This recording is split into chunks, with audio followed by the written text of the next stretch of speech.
kele tanchiruta mtu mugana mutumi dawabali ojja tomera dawabali oya mugamba ya alright oya mugamba afukana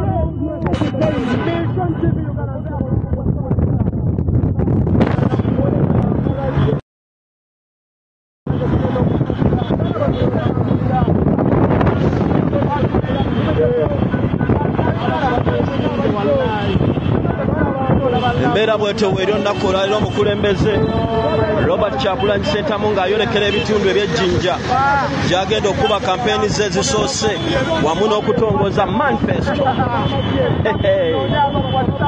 Njagala okutegeeza ebitundu bya Jjinja birimu abalonzi oba Jjinja district erimu abalonzi sigamba bantu naye abalonda aba registered okusinziira akakiiko k'ebyokulonda 12,287 wabula nga kuno kuliko abavubuka 9,800 kitegeeza ki ti abavubuka bano be bakyasinza okuyaayaanira enkyukakyuka era kugina 9,800 ojja kusangako abawagira NUP 9,900 nga akanaana ke kali mu bibiina ebirala eno walaga nti Kyagulanyi Ssentamu abajja kukubira waggulu nnyo abajja kuwangulira ddala waggulu nnyo.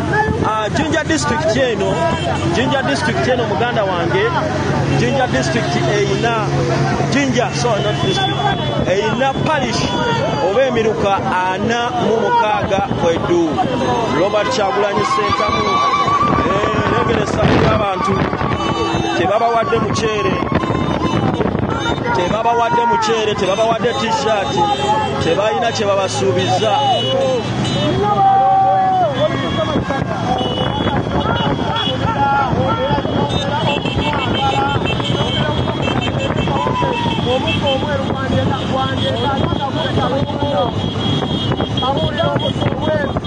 Abegwaniza ebifo mu bubaka bwa palamenti olunaku olwaleero akawungeezi buladde atawogera ku ssimu gamba mikwano gyo gikubireko gikubuulire ebinaaba bivuddeyo yogerako ne katondawo kubanga erizulti zigenda kuba zivuma gamba omusawo ng'alina puresha ne sukaali n'ebirala bireme kulinnya akubeere kumpi resulti zivudde olwaleero.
Abantu b'omukalagi His Excellency Robert Kyagulanyi Ssentamu ow'ekkumi ali mu kkuba abatuukako essaawa zonna abalina ebitooke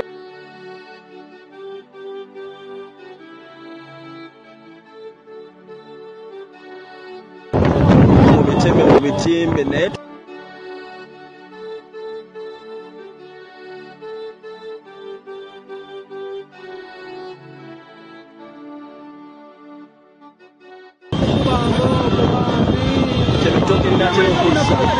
ababbaluuni muzipikeemu omuliro.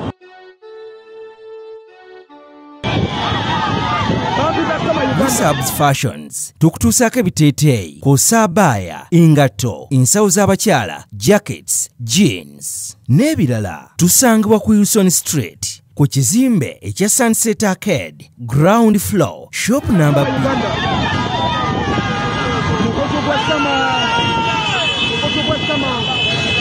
official kumubera mu maso walaga wakulaga mukulaga okukora wasimudde walide wasamudde wala kukudde yodda bamula saba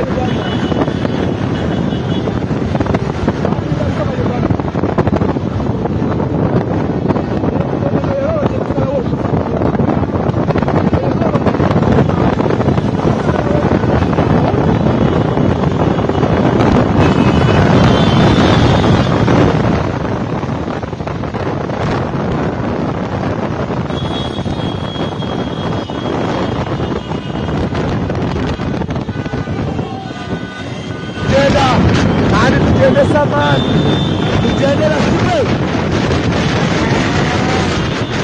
Asima.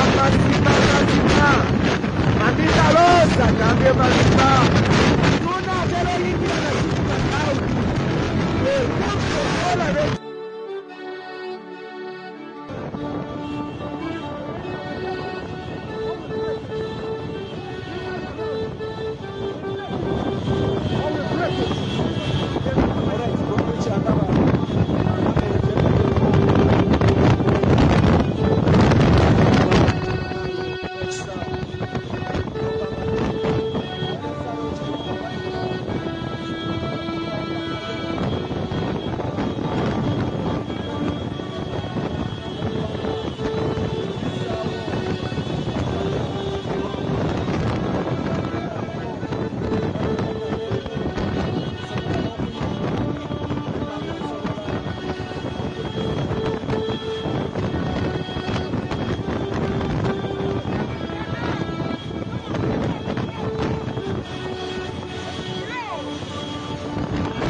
Karaji. Tuyingide Karaji. Tuyingide Karaji. Oh my God. Oh my God. Tuyingide Karaji. Wait it up. Wait it up.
Kadugwe Friday chakula wangoge na mubo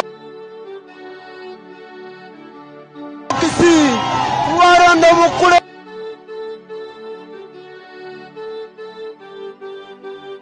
mbesewo kizex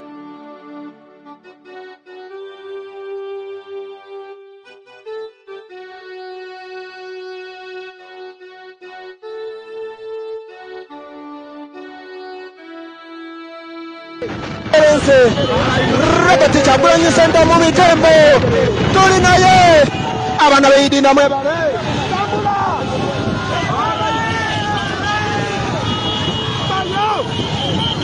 all right manzi wendi buli kimu okiraba bulungi nnyo gwe atulaba etembera bweri gwe ana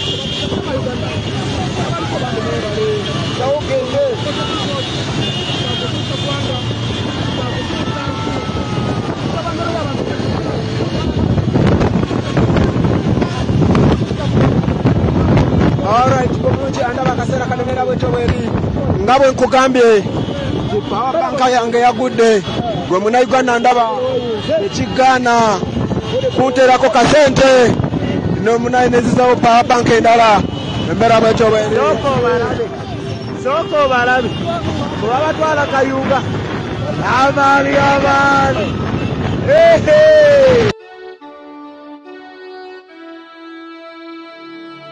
gwe muna Uganda ndaba kasera kano tuli mu kugenda Jinja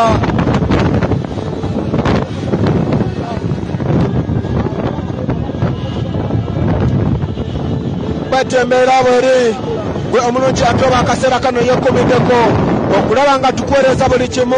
Amas Closet ffe tukyasinze okutuusako ebyambalo eby'omulembe okuva e China omuli zi tops, skirt, office pants, legging n'ebirala bingi tusangibwa ku Ham Shopping Grounds, Block D mu room 252 ne 099 okumpi n'ekizimbe ekya Jesco Beauty Center opposite Total Business. Olaba Block D wetandikira kati yambuka amadaala edduuka ly'osookerako ku kkono lyerya Ama's Closet. Tutunda ekimu n'okusuubuza tukubire ku 0701 93 83 16 oba 0762 89 82 01. Ama's Closet, where fashion meets you. Gwe Munnayuganda ndaba bw'atyo muganda wange nnyinza okugamba nti mashini zange ezimu nga banka yange munaye egugenze ekudde wansi ate nga kasipidi tuli ku kayiririro gwe aliko osobola okuntaasa namba egyekadde waawo munaye nobaako kyonterako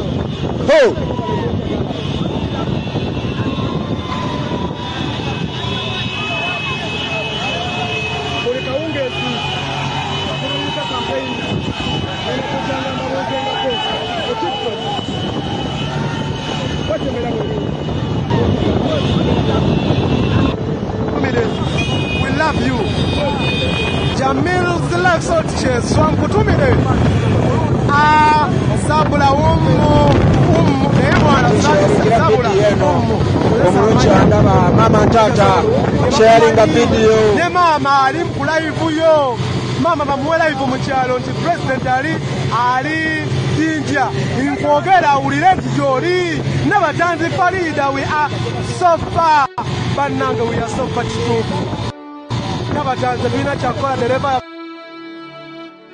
tukereni agenda kitegeera twakatandika agenda yiga buyizi okitegeera buli kintu tugenda agenda bakiyiga buyizi kati wagenda mu maaso nnyo bana era temunenya temuyomba ndabye wano ku Jesiro na Bigwaku bannange nkwagala nnyo mwana tele that driver to bistere ya era mungenda tugenda kuba tukimotegeeza ekyo James Life so kyeswa lero nze nkuda land kyakabi nnyo muganda bange kyakabi nnyo muganda wange kyakabi nnyo neyanziza mukama akuddise woobojje mukama yaba akuddizaawo kuba sisobola nze kusasula kyeso sisobola zabula ommu waisu banaye mukomentinge tunyi banaye mbabuuseeko kuba tugenda tambula ebbanga ddene ku Mission TV mutambule mbabuuseeko bannange naye ate temwerabira follow button eyo nkulu ndiwoona abaweetaaga live okunoonya president ali luddawa ejja kwanguyira okulaba notification yange nga wanfollowinga ne bw'oba nga tonfollowinze togenda kunfuna tutambule ffenna n'abalala baagalize bajje balabe okulaba toleka bulebyawo sikulini rikoodi opostinga ku video yo ku TikTok yo video etambule ne Munnayuganda ali eyo mu kyalo atabadde ku Mission TV atafune mukisa kubeera ku Mission TV ng'alaba n'abatanzi Farida abantu bagambe Joel abantu bagambe Tracy abantu bagambe nti basikulini rikoodinge bantu baweereza abantu abalala bonna abadde bali kuno ku Mission TV oba osharinga linki eno mu mikutu gya WhatsApp kyemuyinzanga okukola paati yammwe gyemuyina okuzannya nze nange eno mbaweereze Lilian nze ngenda kukola ogwange ogw'okubaweereza Kazungu ngenda bawa ogwange ogw'okubaweereza ogwo gwe ngenda gukola mu musana mu nkuba mu tiyagazi mu masasi mu kufa nga wenikozi nga nfudde wenfanga mumanya live yawedde naye nga sinaba kufa bantu bange ngenda kubaweereza just know I love you just know we love you so much all fefenanga banamawe we love you bafollow wa Facebook Mission Protest Party nga wenina Mission TV nange nzize na Mission TV impya kyekituufu mpya mu mpate activities naye ate tugisharinge tujagale abantu bagambe Mission TV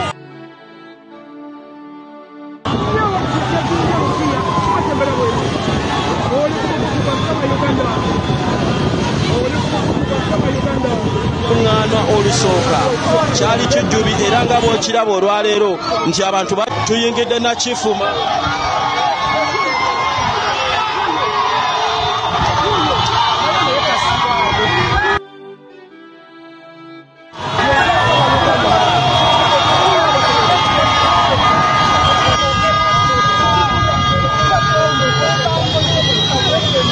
Mwebale nnyo mwenna abaliko oli mu kulaba Ghetto TV.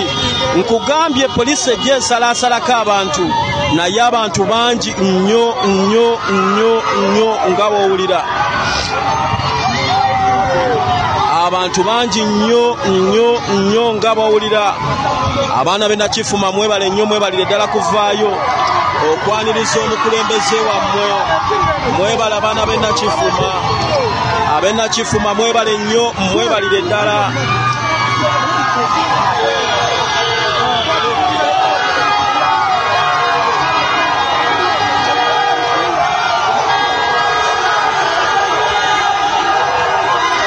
Abaana b'e Nakifuma. Abaana b'e Nakifuma. Abaana b'e Nakifuma mwebale nnyo, mwebalire ddala kwaniriza mukulembeze. Abaana b'e Nakifuma mwebale nnyo, mwebalire ddala. Nakifuma kana akatale k'e Nakifuma mwebale nnyo, mwebalire ddala abaana b'e Nakifuma okwaniriza omukulembeze. Mwebale kumulaga mukwano.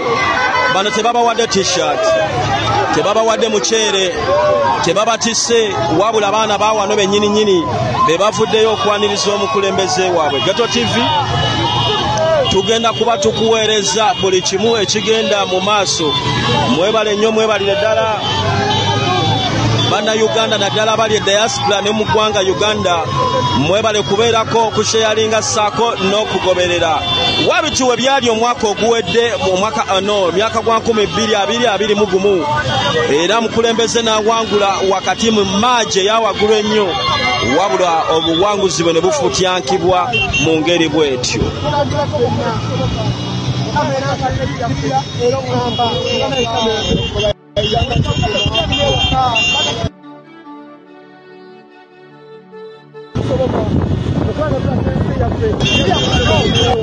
Oyo kubayita Nakifuma.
Is a hotel and bar. Tusangibwa Nsago ku lw'Ennakawuka. Ku lw'empeereza ennungi tukola essaawa 24. Tulina ebifo ebisulwamu nga biyonjo, ebiddaabirizibwa buli kadde, ebyemizannyo ng'okulaga omupiira, okuzannya pool n'ebirala. Ebbaala ejjudde obulungi, emmere ekutuukako mangu, paakingi nnungi ate nga security eri gguluggulo. Okubuukinga n'okumanya ebisingawo kuba ku 070 79 12 04 oba 058 98 77 34. You are not easy when you are not at Be Easy Hotel and Bar. Come and experience the ultimate in comfort, entertainment and security with Be Easy Hotel and Bar, Nsago, Nakawuka Road.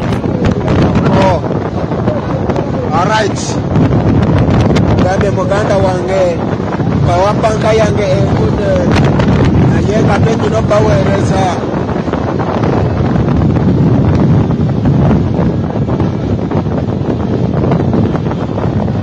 Right now we have just entered in Najifma, but people are really happy to see their president welcoming him. However,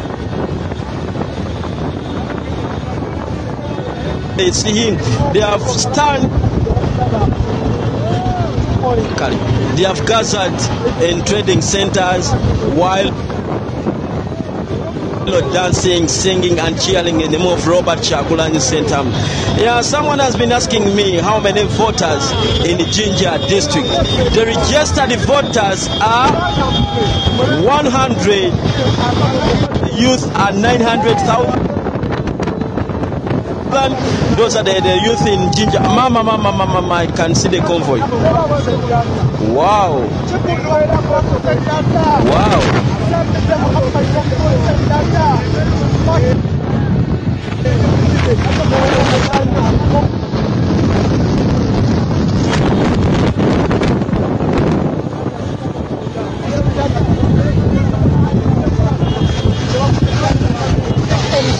Yes, network is not favoring us, but at least we shall try our level best to serve you in any way we can do. The network is not suitable for us, but we shall try our level best to serve you in any way. How?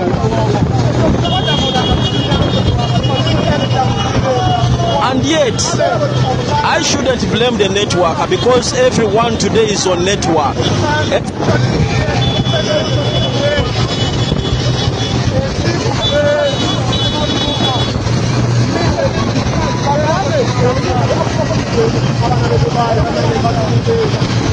All right, the aspiring member of parliament, all those who are waiting for the results of flag bearer, who is a flag bearer here, who is a flag bearer to Masaka, Mitiana, Kampala Central, where the results are coming out today in the evening.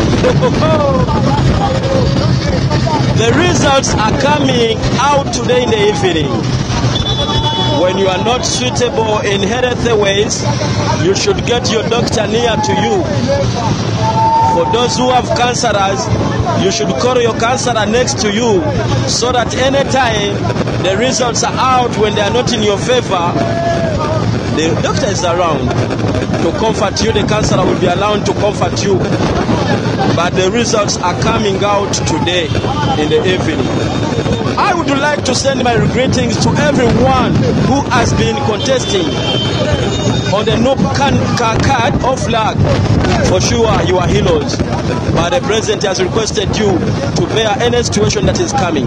When you are not given a card, stay a member of National Unity Platform. Maybe next time is better. So let us see. I know my sister Virginia Nasolo from Rubaga South. You are waiting to see who is taking the flag. My brother Sebina Lubowa Javila from Nyendomukungwe, just be strong. Our sister Alice Nanunji, just be strong. My brother Francis Izake, Juliet Nabosa, Joyce Sibagala, Mitano Faustina, daughter from Itiana. Just be strong. Anytime the results are coming. Alihaji Nganda Mulianya Mamachi in the East. Results are coming out today in the evening. Shamimu Malende, Kampala Central, Woman Kampala District.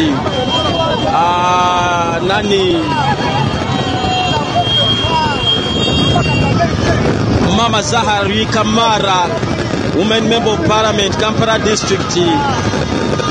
The results are coming out today. Just be ready so that we can move forward as a party.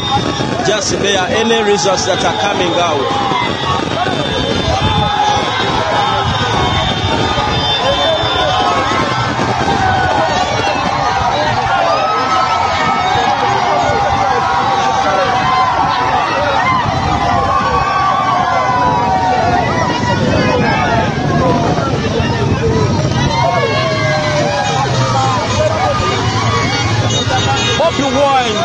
next president by all means.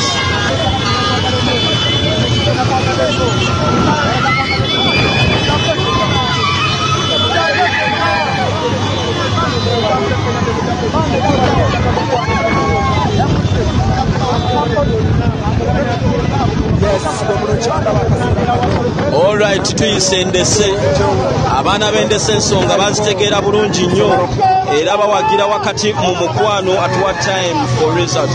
Our results are coming in the evening.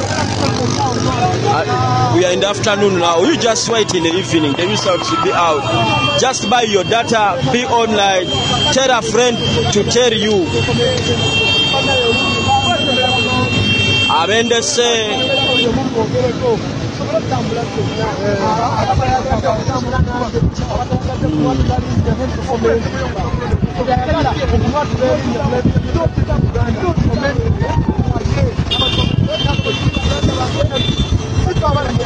Alright, nsuubira nti buli ayina kyala balina olwe lunaku olusooka muganda wange bw'oba olina kyolaba ekitatambudde bulungi ku nfuga y'abadreva, ku nfuga y'ababodaboda, ensanyuka y'abantu, comment so that by this week tuba tukitereeza.